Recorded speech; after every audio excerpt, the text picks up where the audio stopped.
y la equivocación la convierten en culpa y el perdón, como muchas otras cosas, empieza a materializarse con un pago, en especie, ¿En especie en se paga? sanción, ¿Se paga? Sí. en sacrificio o en martirio.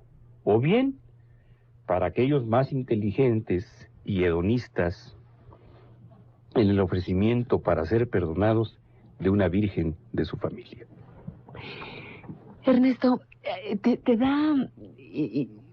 me quedaba pensando, fíjate,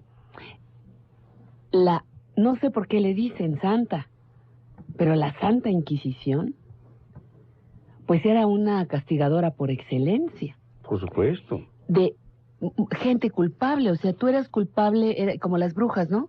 Te amarramos de las manos y los pies, si te aventamos al agua y te hundes es que eras bruja, y si flotas es que eres bruja y sales y te matamos. Era como tienes Santo la Domingo de razón. Guzmán era militar, entonces tenía una organización, con características militares donde había que castigar con la pena de muerte, con la sanción absoluta, con el juicio sumario, así como los juicios militares, y no me refiero necesariamente al del general, ¿cómo se llama este hombre que está preso? Ahí por Nesa. El militar, ajá. Sí, bueno, ahorita me acuerdo.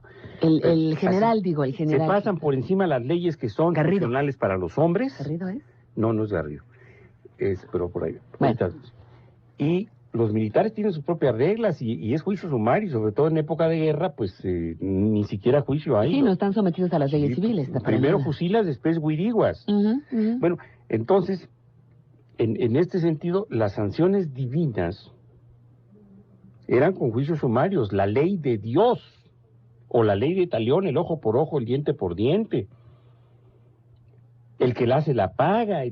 Hay una venganza del Dios contra el que falla. Sí. Pero el Dios, como es inexistente, es una invención de la naturaleza humana. Entonces tiene gestores, tiene representantes. El Dios es como la sociedad anónima, quién sabe quién sea. Pero el gerente, el director general, el presidente de la compañía, pues es el que decide, es el ejecutivo. La sociedad civil o la sociedad somos todos, bueno, pues es una entelequia que políticamente suena muy bonito, pero el preciso es el que decide, es el que ejecuta. ¿Es el Dios sexenal o no? Ajá. Entonces los hombres empiezan a castigar. Y para justificar su castigo, para justificar el acto antinatural de matar, ajá, o de torturar, o de mutilar, bueno, entonces hay que dejarle las cosas a lo espiritual, a Dios. Le fallaste a Dios. Sí, pero te castiga el hombre. Pero te castiga el hombre. ¿Por qué? Pues porque tenía deseo sexual y ella también, y punto. No vendimos a nadie, era libre y yo también. No, pero eso va, no fornicarás y vas para adentro, papá. Y después te descuartizo. O te mutilo. Sí. Y te castro. Sí. ¿Pero por qué? Porque ofendiste. Pero ¿a dónde dice Dios eso? No, es que no te lo va a decir a ti. Que nos lo dice a nosotros que interpretamos. Nosotros. Somos como intérprete y traductor, ¿verdad? A través de leer al verbo. Por eso, el verbo, que es una de las nominaciones que se le da al Dios de los judeocristianos, es la palabra, es lo que dice que un libro, escrito por quién, pues por quién sabe qué tantas... Cientos de hombres. Con plagios de otras filosofías, hombres. de otras religiones, de otros países, de otras ideas, de otras culturas, y de repente te das cuenta que estás en manos de quien interpreta la palabra, el verbo. Y luego el verbo encarnado, es decir, la palabra que se hace carne, es el Dios de los cristianos. Entonces, esa entelequia culpa. Dicta y alguien escribe. Mandamientos, manda, ordena.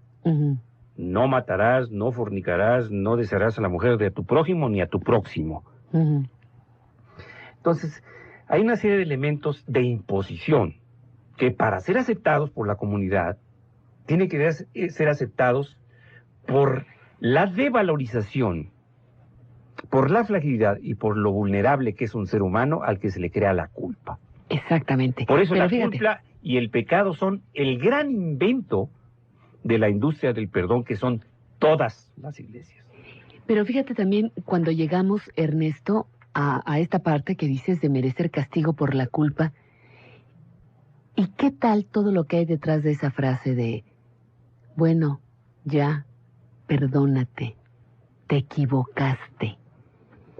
Lo que significa que tú mismo, hacia tus errores, hacia tu imperfección, no seas capaz de olvidar esa culpa por algún error cometido. Porque la La culpa forma tortura, parte te ya. autotorturas. Por eso te digo, ¿a qué grado está eso metido en uno que tienes que buscar tu propio perdón? Mira, por esa culpa a tal grado inflada. se ha introyectado esta aberración filosófica que los hombres buenos son aquellos que tienen culpa y se autocastigan. Claro. ¿Qué son no? ¿Qué son sino esos respetables, pero no le quita lo cuestionables, sacrificios humanos? Un 12 de diciembre, una Semana Santa, donde los mismos hombres se flagelan, Así se es. sangran, donde tienen que ofrecer dolor y sufrimiento por Para alguna poder culpa. ganar el reino de los cielos. Es exactamente lo mismo Por alguna culpa no que resuelta, mutilar a la pendiente. doncella y tirar al cenote mayor en Chichén Itzá, o los sacrificios humanos y las guerras floridas en los antiguos mexicas, ¿no?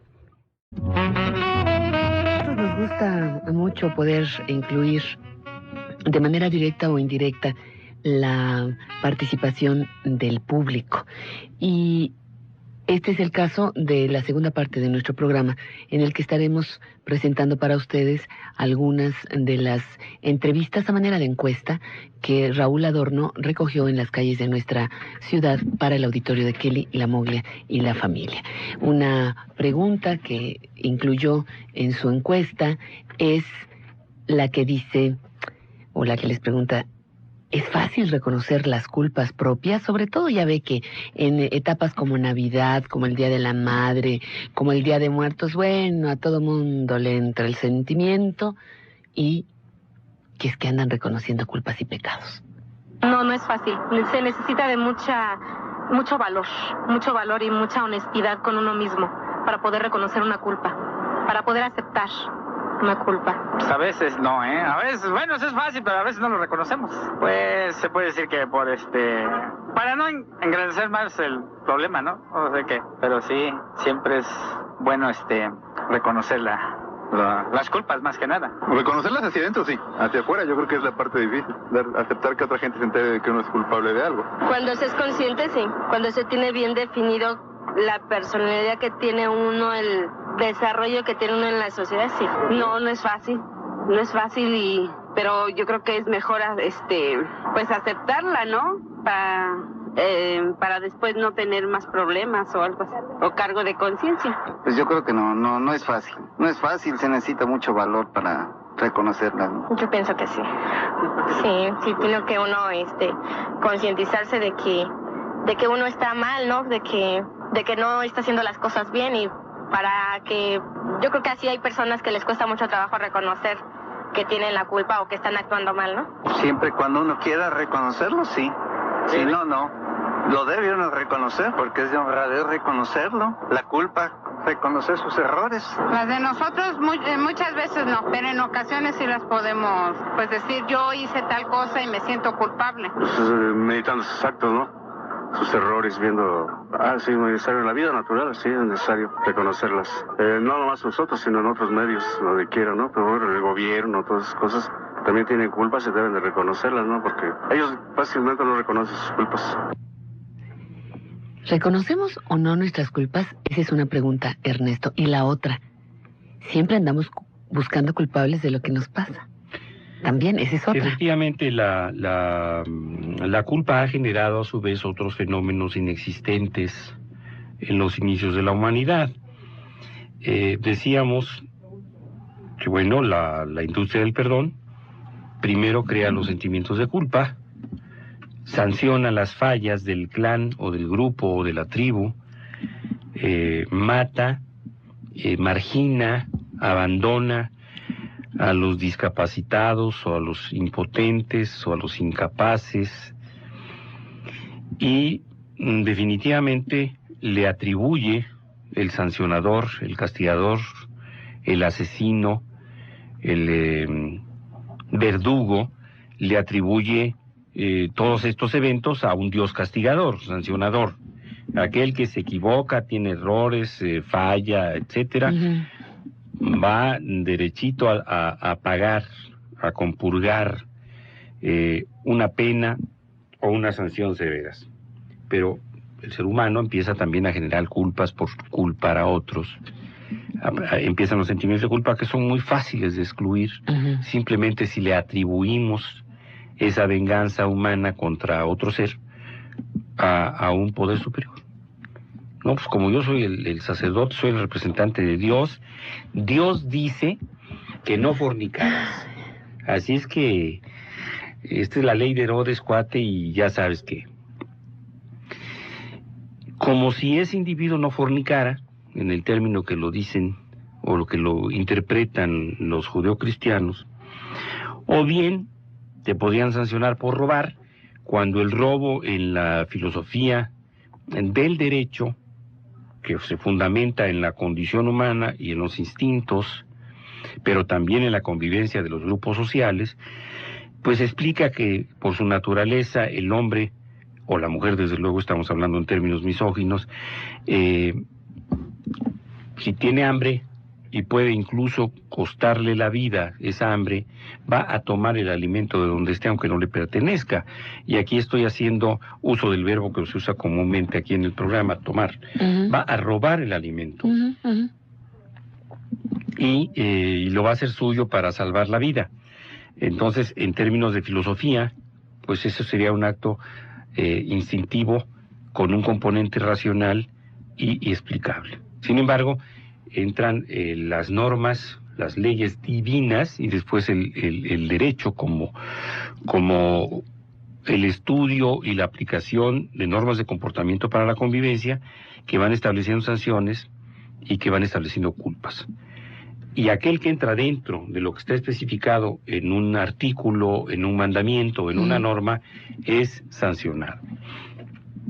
El juego de la culpa, entonces, aparece distribuido equitativamente entre lo que se llamó justicia humana y justicia divina. Desde luego, los humanos temieron y temen más a la justicia divina en casi todas las culturas, pero créanme que aquí en México es muchísimo más temida la justicia de los seres humanos. Dejarle la atención de los delitos o de la protección de los menores o de los derechos humanos a la Comisión Nacional o a la Procuraduría General o al DIF, bueno, pues está en chino, y en cambio dejárselo a la Virgen de Juquila, que no la conocen en el centro y en el norte del país, pero sí los oaxaqueños y los veracruzanos, o a la Virgen de San Juan de los Lagos, que ignoran los tapatíos porque ellos creen en la de Zapopan, o bien en la Virgen de la Piedad, en la que no creen ni en la Piedad, Michoacán, o a de los Remedios, que está en Cholula. Pues es como gestora, como tramitadora, pues es más eficaz y efectiva que la justicia mexicana, entonces se acude a la justicia divina.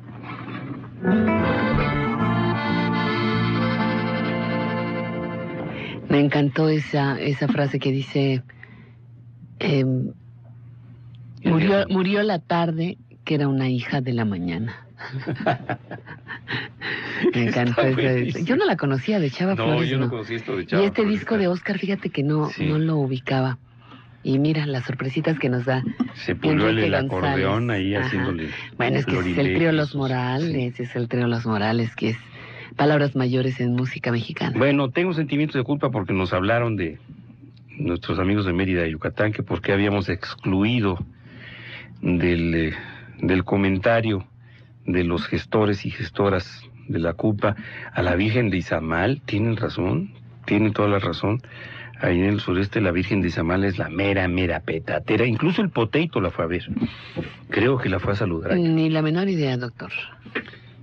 Pues sí, es que todo el mundo en el centro somos tan centralistas.